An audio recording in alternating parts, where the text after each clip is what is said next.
Assalamualaikum warahmatullahi wabarakatuh. Perkenalkan, nama saya Nazila Mufridah dari kelas 12 IPA 2. Saya akan menjelaskan dan mempresentasikan rumus-rumus statistika.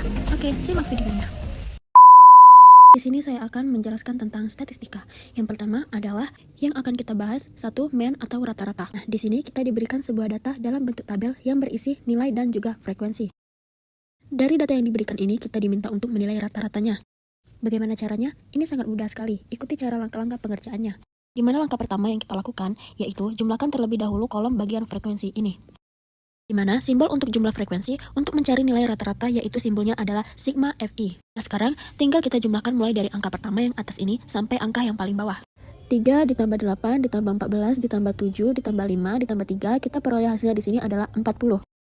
Langkah selanjutnya akan kita tambahkan 2 kolom lagi, di mana kolom tambahan yang pertama berisi Xi dan kolom kedua berisi Fi dikali Xi. Untuk kolom bagian Xi, di mana Xi berisi nilai. Perhatikan mempernilai Xi ini. Perhatikan kolom bagian nilai di sini. Untuk barisan yang pertama, 1 ditambah 5.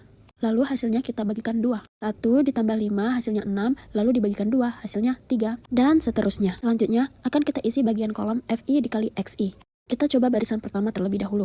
Bagian frekuensi kita akan kalikan dengan Xi. 3 dikali 3 kita peroleh hasilnya adalah 9 dan seterusnya. Nah langkah selanjutnya kita jumlahkan bagian kolom Fi dikali Xi, di mana simbol untuk jumlah Fi dikali Xi untuk mencari nilai rata-rata yaitu disimbolkan dengan sigma Fi dikali Xi. Nah, kita jumlahkan saja, kita mulai dari angka yang atas sampai ke bawah. Itu kita peroleh hasilnya di sini adalah 580. Setelah kita melengkapi tabel-tabel ini, barulah kita bisa untuk menentukan nilai rata-rata. Di mana rumus yang digunakan untuk mencari data-data kelompok adalah X bar sama dengan sigma Fi dikali Xi per sigma Fi.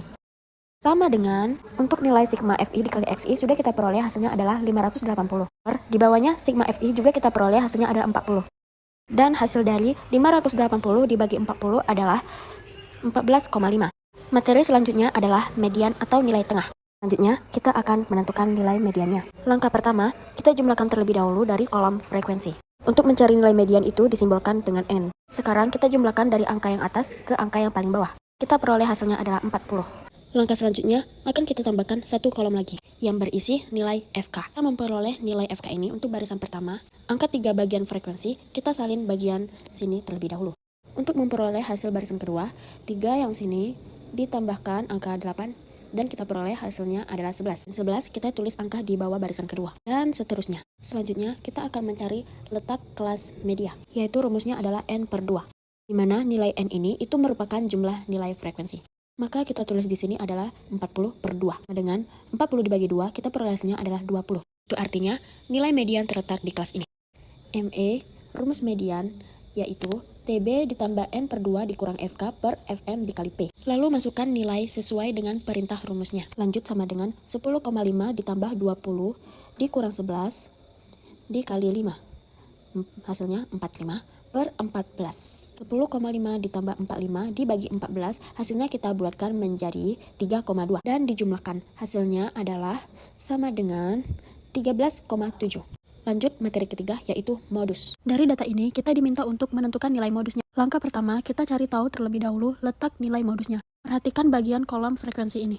Karena angka yang paling besar di sini tentunya yaitu 14. Itu artinya nilai modusnya terletak di bagian kelas ini. Setelah kita mengetahui letak kelas modus, bisa kita menentukan nilai modusnya berapa. Di mana rumus yang digunakan yaitu MO sama dengan TB ditambah D1 per D1 ditambah D2 dikali P. Untuk mencari nilai TB, kita bisa melihat bagian depan nilai modusnya. 11 kita kurangkan dengan 0,5.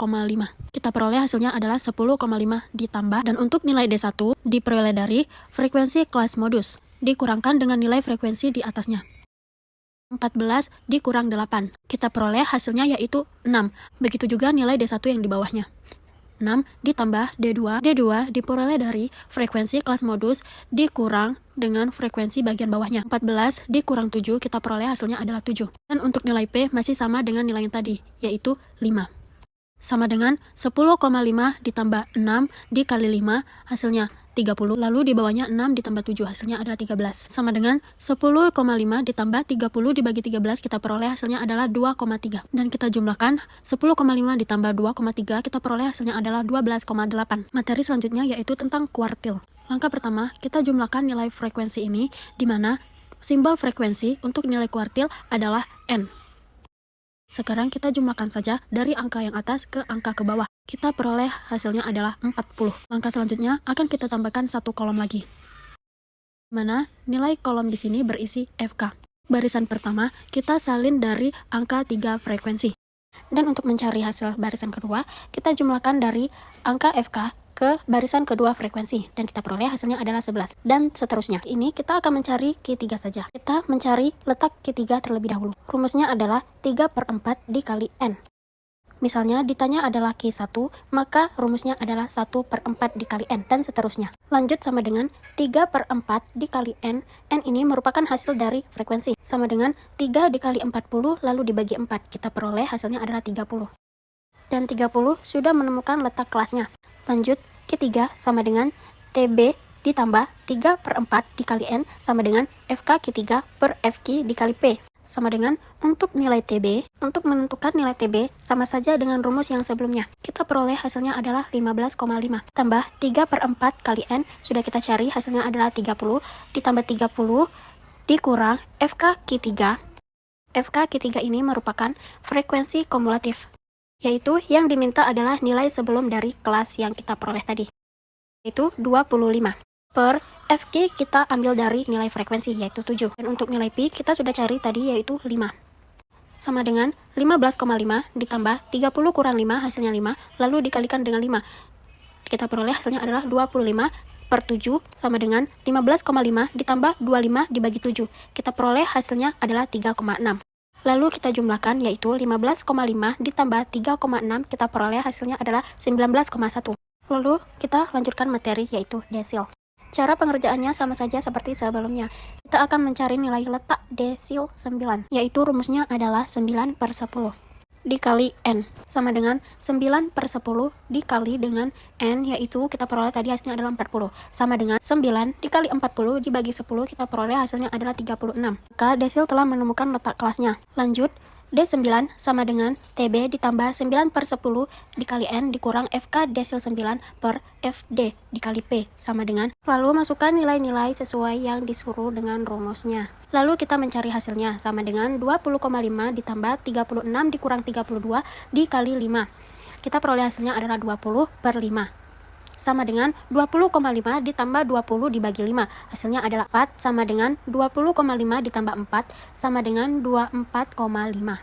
Baik, dan itulah cara menentukan nilai-nilai statistika. Lanjut, kita akan menjelaskan materi dimensi 3. Simak videonya. Baik, saya akan menjelaskan dimensi 3 garis titik ke titik. Masuk ke soalnya. Diketahui kubus ABCD EFGH dengan panjang rusuk 10 cm. Berikut gambarnya. Nah, dari gambar ini, hitunglah jarak antara 1 titik C ke garis BG, 2 titik D ke garis BH, 3 titik B ke garis EG. Langsung saja kita bahas ke soal yang pertama. 1. Jarak titik C ke garis BG. Nah, sekarang perhatikan dari titik C ke garis BG. Kita mencari jarak terdekat dari titik C ke garis BG. Langkah pertama, ambillah sebuah gambar yang mewakili garis soal tersebut. C ke garis BG. Namun, biar mudah, kita ambil kali ini gambar persegi dari B, C, ke F. Cukup kita tarik saja dari garis C, BG. Itu adalah jarak terdekat yang akan menghasilkan sudut siku-siku. Kalaupun kita tarik sebuah garis dari C ke garis tengah, namun ada cara yang lebih cepat, yaitu kita tarik ke garis C ke titik F, karena garis yang dihasilkan juga tetap tegak lurus, dan dia juga menghasilkan sudut siku-siku. Nah, misalkan kita di garis titik tengah bisa menjadi titik P, misalnya. Sehingga untuk jarak titik C ke garis BG, titik C ke garis BG, itu sama nilainya dari garis CP. Untuk mencari panjang CP, biar mudah, kita cari terlebih dahulu panjang garis CF. Mana CF di sini? Perhatikan, CGF, yaitu diagonal sisi kubus. Itu rumusnya adalah A/2, di mana A ini merupakan panjang rusuk kubus. Panjang kubus di sini adalah 10, maka gantilah A di sini ganti angka 10, yaitu 10/2. Ini baru panjang CF. Sehingga kalau untuk panjang CP, itu sama nilainya setengah dari CF. sama dengan setengah dari CF. CF sudah kita cari, yaitu hasilnya adalah 10 akar 2. Sama dengan setengah dari 10 akar 2, itu hasilnya adalah 5 akar 2. Lanjut kita masuk ke soal yang kedua.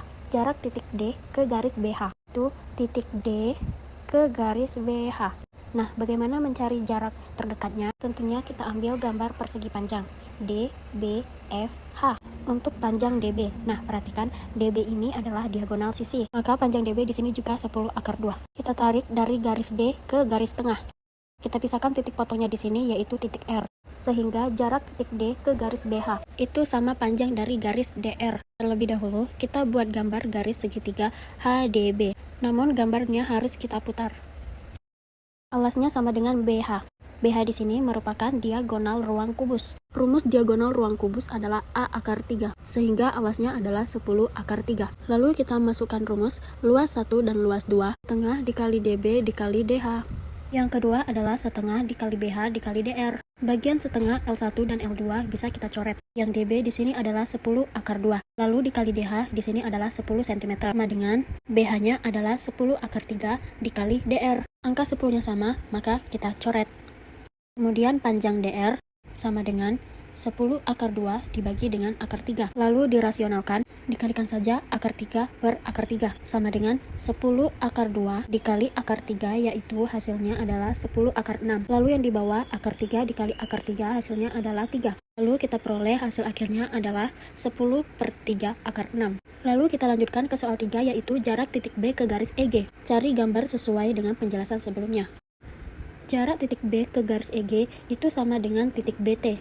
Kita ambil segitiga BET. Kita setengahkan nilai EG-nya menjadi ET, yaitu hasilnya adalah 5 akar 2. Maka berlakulah teorema Pythagoras. Rumusnya adalah BT kuadrat sama dengan BE kuadrat dikurang ET kuadrat. Sama dengan BT-nya adalah 10 akar 2 kuadrat dikurang ET-nya adalah 5 akar 2 kuadrat. Sama dengan 10 akar 2 kita kuadratkan menjadi 200 dikurang 5 akar 2 kita kuadratkan menjadi 50.